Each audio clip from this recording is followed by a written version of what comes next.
ओम शांति 11/11/85।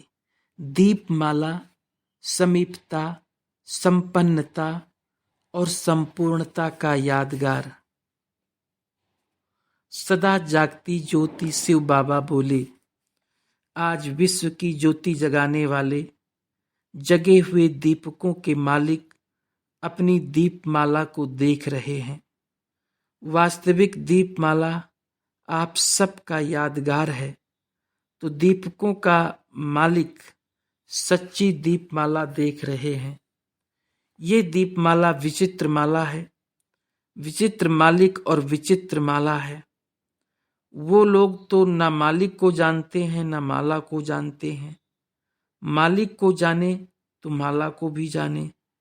दीपमाला आप सबकी 3 विशेषताओं का यादगार है। एक है समीपता। समीपता में स्नेह समाया हुआ है। अगर माला में स्नेह का समीपता का आधार ना हो तो माला नहीं बन सकती। मड़का मड़के से व दीपक दीपक से जब स्नेह से समीप आता है तब ही माला कहलाई जाती है। स्नेह अर्थात समीपता। स्नेह की निशानी समीपता ही होती है। एक समीपता, दूसरी संपन्नता। दीपमाला संपन्नता की निशानी है। सिर्फ एक लक्ष्मी धन की देवी नहीं, लेकिन आप सभी धन से संपन्न देवियां हो। धन देवी होने के कारण धन्य देवी भी गाए जाते हैं। तो धन देवी, धन्य देवी, ये संपन्नता की निशानी है। तीसरी बात, संपूर्णता। संपूर्णता अर्थात सदा जगे हुए दीपक। बुझे हुए दीपकों की दीपमाला नहीं कही जाती, जगे हुए दीपकों की दीपमाला कही जाती है। तो सदा एक रस जगे हुए दीपकों की निशानी संपूर्णता है। तो दीपमाला समीपता, संपन्न और संपूर्णता की विशेषता का यादगार है। इसलिए दीपमाला को बड़ा दिन कहा जाता है। जो भी उत्सव मनाते हैं उनको बड़ा दिन कहा जाता है, क्योंकि विश्व के बड़ों का दिन है। विश्व में सबसे बड़े ते बड़े कौन हैं? आप सभी अपने को समझते हो। तो ये तीनों ही विशेषताएं स्वयं में अनुभव करते हो। आप सभी का यादगार मना रहे हैं। याद स्वरूप बनने वाले बच्चों का यादगार बनता है। ऐसे याद स्वरूप बने हो। वह अभी भी कहेंगे बन रहे हैं। क्या कहेंगे? जग गए तो अंधकार समाप्त हो गया। जग गए अर्थात अंधकार समाप्त। जग गए वह टिमटिमाने वाले हो। टिमटिमाते हुए दीपक कोई पसंद नहीं करता। अभी बुझा अभी जगा। लाइट भी अगर एकरस नहीं जलती तो भी पसंद नहीं करेंगे, सदा बंद कर देंगे। जगमगाते हुए दीपक और टिमटिमाते हुए दीपक क्या पसंद करेंगे? बड़े दिन की छुट्टी क्यों मनाते हैं? जो भी बड़े दिन आते हैं उसमें छुट्टी मनाते हैं और छुट्टी की खुशी होती है। हर मास के कैलेंडर में पहले सब क्या देखते हैं? बड़े दिन कितने हैं, छुट्टियां कितनी हैं। तो बड़ा दिन अर्थात छुट्टी का दिन, मेहनत से छुट्टी का दिन, मेहनत से छुट्टी का दिन और मोहब्बत के मजे में रहने का दिन। जब कमजोरियों को व माया को छुट्टी दे देते हो तो मेहनत खत्म और मजे के दिन शुरू हो जाते हैं। बड़ा दिन अर्थात छुट्टी का दिन, इसलिए यादगार रूप में भी छुट्टी मनाई जाती है। छुट्टी के दिन क्या करते हैं? मौज मनाते हैं ना। छुट्टी का दिन आराम का दिन होता है। आपका आराम क्या है? आप आराम करते हो या आराम कहते हो? आराम नहीं, आराम आराम आराम करते हो ना, इसी को ही वास्तविक में आराम कहते हैं। दीपमाला में और क्या करते हैं? मुबारक बधाइयां देते हो ना। कोई भी उत्सव आता है, जब एक दो से मिलते हैं तो बधाई देते हैं ना। ये रिवाज भी क्यों चल रहा है?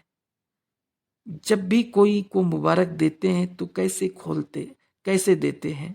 गले मिलते, हाथ भी मिलाते, मिठाई खिलाते, खुशी मनाते और याद और प्यार देना और लेना, इसमें मुबारक मानते हैं। तो संगम पर अर्थात बड़े दिनों पर आप सभी सदा काल के लिए माया की विदाई की बधाई मनाते हो, विजयी बनते हो। इसलिए विजयी बच्चों को बाप दादा मुबारक देते हैं, याद प्यार देते हैं, अर्थात मुबारक देते हैं। बाप दादा रोज मुबारक देते हैं। बाप दादा हर बच्चों को कौन सा शब्द कहते हैं? मीठे मीठे कह मुख मीठा कर देते हैं। बाप दादा रोज मीठे मीठे शब्द ही कहते हैं। मीठा का यादगार है, मुख मीठा करते रहते हैं। ऐसी दीपमाला मनाने वाले हो, वह आपकी दीपमाला मनाई जा रही है। आपने बाप के साथ मनाई है, इसलिए आपकी यादगार मनाता, इसलिए विश्व आपकी यादगार मनाता। समझा दीपमाला का अर्थ क्या है? बनना ही मनाना है। दीपमाला के लिए आए हो। बाप दादा भी दीपकों की माला को देख हर्षित होते हैं। मिलना ही मनाना है। सभी मौजों के घर में पहुंच गए हो ना। मधुबन अर्थात मौजों का घर। मन में मौज है तो हर कार में मौज है। किसी भी प्रकार की मूझ नहीं। क्यों क्यों क्या ये है मूझ? ओहो आहा ये है मौज। क्यों क्या तो अब नहीं है ना। दशहरा तुम मना के आए हो ना। सभी दिवाली मनाने आए हो। दशहरे के बिना दिवाली नहीं होती। दशहरा समाप्त करके दिवाली मनाने आए हो। विजयी हो गए हो ना। अच्छा, बच्चों की वृद्धि होती जा रही है और होती रहेगी। वृद्धि प्रमाण विधि भी बनानी पड़ती है। अव्यक्त होते अभी 17 का 17वां पाठ पूरा हुआ। 17 वर्ष का 17वां पाठ पूरा हुआ। बाकी क्या रहा? फिर भी बाप दादा बच्चों के स्नेह के कारण अव्यक्त होते भी व्यक्त में टेम्परेरी रथ में 17 साल सवारी की। 17 साल कम तो नहीं। समय और शरीर की सीमा भी होती है। नाम तो अव्यक्त कहते और मिलने चाहते व्यक्त में। ये क्यों? सहज लगता है इसलिए। फिर भी बाप दादा नए नए बच्चों का उलाना निभाने के लिए आते रहते हैं। अभी 18 तारीख को फिर 18 साल शुरू होगा। 18 अध्याय क्या है? सभी तैयार हो ना। सेवा समाप्त कर ली। अभी बाप समान अव्यक्त रूप बन जाओ। अव्यक्त रूप की सेवा की। अभी तो अव्यक्त रूप को भी व्यक्त में आना पड़ता है। अव्यक्त रूपधारी बन। नष्टो मोहार स्मृति लब्धा अर्थात स्मृति स्वरूप। अभी ये सेवा रही हुई है। पद यात्रा की सेवा तो कर ली। अब रूहानी यात्रा का अनुभव करना है। अभी इसी यात्रा की आवश्यकता है। इसलिए अभी बाप दादा भी अव्यक्त विधि प्रमाण बच्चों से मिलन मनाएंगे। वृद्धि प्रमाण विधि को परिवर्तन करना ही होता है। बच्चों का अधिकार है मुरली। मुरली द्वारा मिलना और अव्यक्त दृष्टि द्वारा ये दोनों मिलन वरदान की अनुभूति करा सकते हैं। इसलिए अव्यक्त स्थिति में स्थित हो। अब दृष्टि द्वारा वरदानों का अनुभव करो। नहीं तो सुनने की जिज्ञासा से दृष्टि का महत्व कम अनुभव कर सकते हो। जो गायन है नजर से निहाल और मुरली का जादू। अब दृष्टि द्वारा वरदान पाने के अधिकारी बनो।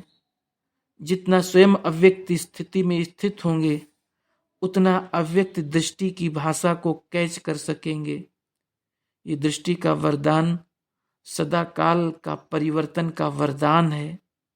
वाणी का वरदान कभी याद रहता, कभी भूल जाता, लेकिन अव्यक्त रूप मन, अव्यक्त दृष्टि से प्राप्त हुआ वरदान सदा स्मृति स्वरूप समर्थ स्वरूप बनाता है। अभी दृष्टि से दृष्टि की भाषा को जानो। स्थापना में क्या हुआ?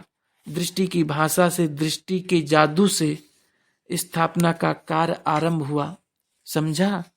अच्छा, फिर सुनाएंगे 18 अध्याय की सेवा क्या है। बच्चे घर का श्रृंगार हैं, मधुबन का श्रृंगार मधुबन में पहुंच गए हो। भल मनाओ, गाओ, नाचो, लेकिन अव्यक्त रूप में, न्यारे और प्यारे रूप में। जो दुनिया करती है वो न्यारापन नहीं। खेलो, खाओ, हंसो, नाचो, लेकिन न्यारे और प्यारे रहो। बाप दादा सिर्फ सेवा केंद्र के देश विदेश के सभी बच्चों को अपने गले की विजयी माला, दीप माला को देखते हुए हर्षित हो रहे हैं और हर एक विजयी जगे हुए दीपक को संगम युग और नई दुनिया के सर्व जन्मों की मुबारक दे रहे हैं।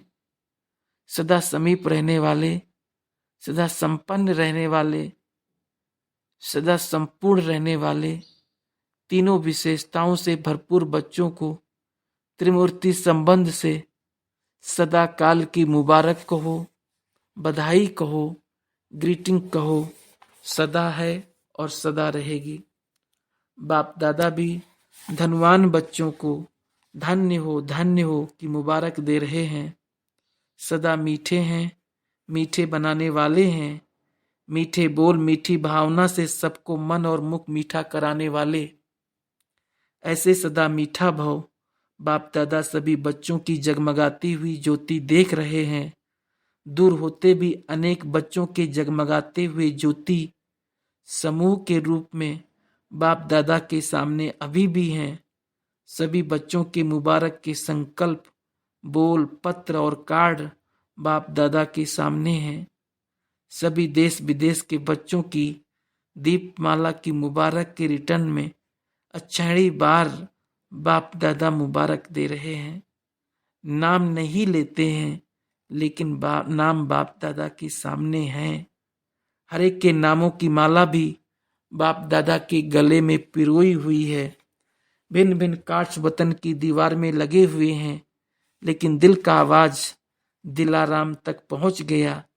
दूर सो समीप बच्चों को, सम्मुख आने वाले बच्चों दोनों को स्नेह, संपन्नता और संपूर्णता भरी याद, प्यार और नमस्ते। दादियों से माला के विजयी रतन सदा ही विशेष गाए और पूजे जाते हैं। ऐसी विशेष पूज्य आत्माएं हो। जब कोई ऐसा दिन आता है तो जितना अव्यक्त स्थिति में स्थित होते हो, उतना भक्त आत्माओं के आह्वान का अनुभव होता है। भक्तों की शुभ भावनाएं व कामनाएं बाप द्वारा पूर्ण करने के लिए सहयोगी, पूर्ण कराने के लिए विशेष वाइब्रेशंस आने चाहिए। आखिर सभी भगत आत्माएं बाप के साथी अपनी पूज्य आत्माओं को प्रत्यक्ष रूप में देखेंगी, वर्णन करेंगी कि वही हमारे इष्ट देव हैं। इष्ट देव किसको बनाते हैं? इष्ट क्यों कहते हैं? क्योंकि उसी एक में एक बल, एक भरोसा होता है, उसी में परिपक्व रहते हैं। उन्हों के लिए वही एक सब कुछ होता है। ऐसे जो एक बाप में इष्ट भावना वाले रहे हैं, इष्ट स्थिति वाले रहे हैं, वही इष्ट देव बन सकते हैं। इसको कहते हैं एक बल एक भरोसा। इष्ट देव की निशानी यह है जो एक बल एक भरोसे की स्थिति में, निश्चय में, सेवा में परिपक्व रहे हुए हैं। इसलिए इष्ट देव को मानने वाले भगत भी एकाग्र रहते हैं।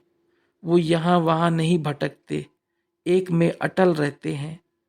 बाप प्रत्यक्ष होंगे, लेकिन बाप के साथ साथ सब इष्ट देव, इष्ट देवियां भी प्रत्यक्ष होंगी। ये भी नशा चाहिए कि हम श्रेष्ठ आत्माओं का आह्वान हो रहा है और हम ही बाप द्वारा उन्हों को रिटर्न दिलाने वाले हैं। दिलाएंगे तो बाप द्वारा ही, लेकिन निमित्त बनते हैं। इसलिए वो इष्ट देव के रूप में पूजे जाते हैं। विशेष दिनों पर जैसे विशेष भक्त लोग व्रत रखते हैं, साधना करते हैं, एकाग्रता का विशेष अटेंशन रखते हैं, ऐसे सेवाधारी को भी वो वाइब्रेशंस आने चाहिए। हम ही हैं, ये अनुभव होना चाहिए। बाप दादा तो हैं ही, लेकिन साथ में अनन्य बच्चे भी हैं। ये प्रैक्टिकल में महसूसता आनी चाहिए। जो आशीर्वाद का रिवाज चला है, वो ऐसे अनुभव होगा जैसे संपन्न होने के कारण ब्रह्मा बाप द्वारा चलते फिरते सबको स्वतः आशीर्वाद का अनुभव होता था। तो आप भी चलते फिरते ऐसे अनुभव करो जैसे बाप द्वारा कुछ ना कुछ प्राप्ति करा रहे हैं। प्राप्ति ही आशीर्वाद है, और कुछ मुख से नहीं कहेंगे, लेकिन प्राप्ति का अनुभव कराने के कारण सबके मुख से यही है कि गीत निकलेंगे। वो भी दिन आने वाले हैं। साक्षात्कार मूर्त अभी होने चाहिए। अभी सेवा साक्षात्कार मूर्त द्वारा ही, जैसे शुरू में चलते फिरते साक्षात्कार मूर्त देखते थे, ब्रह्मा को नहीं देखते थे, कृष्ण को देखते थे। कृष्ण पर मोहित हो गए ना, ब्रह्मा पर तो नहीं हुए। ब्रह्मा गुम होकर कृष्ण दिखाई देता था, तब तो भागे ना। कृष्ण ने भगाया, ये तो राइट है, क्योंकि ब्रह्मा को ब्रह्मा नहीं देखते, कृष्ण देखते थे। तो ये साक्षात्कार स्वरूप हुआ ना, उसी ने इतना मस्त बनाया, भगाया। साक्षात्कार ने ही सब कुछ छुड़ाया। भक्ति का साक्षात्कार सिर्फ देखने का होता है, लेकिन ज्ञान का होता देखने के साथ पाना। यही अंतर है।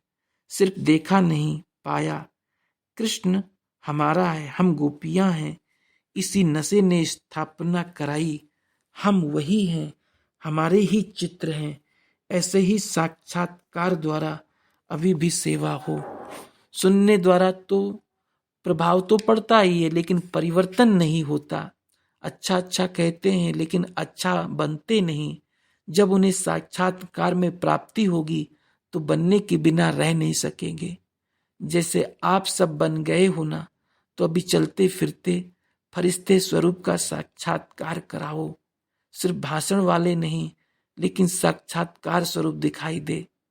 भाषण करने वाले तो बहुत हैं, लेकिन आप हो भाषणा देने वाले। इसलिए जो निमित्त बनते हैं वही नंबर आगे लेते हैं। सिर्फ क्लास कराने में भाषणा नहीं आती, क्लास सुनते भी हर एक की चाहना होती है कि भाषणा मिले। अब भाषण बदलकर भाषणा दो, तब समझेंगे कि ये अल्लाह लोग हैं। अल्लाह लोग अर्थात न्यारे। अभी तो कह देते ये भी अच्छा वो भी अच्छा, मिलाते रहते हैं। लेकिन अभी भाषणा स्वरूप बन जाओ, प्राप्ति का अनुभव कराओ। अच्छा, ओम शांति।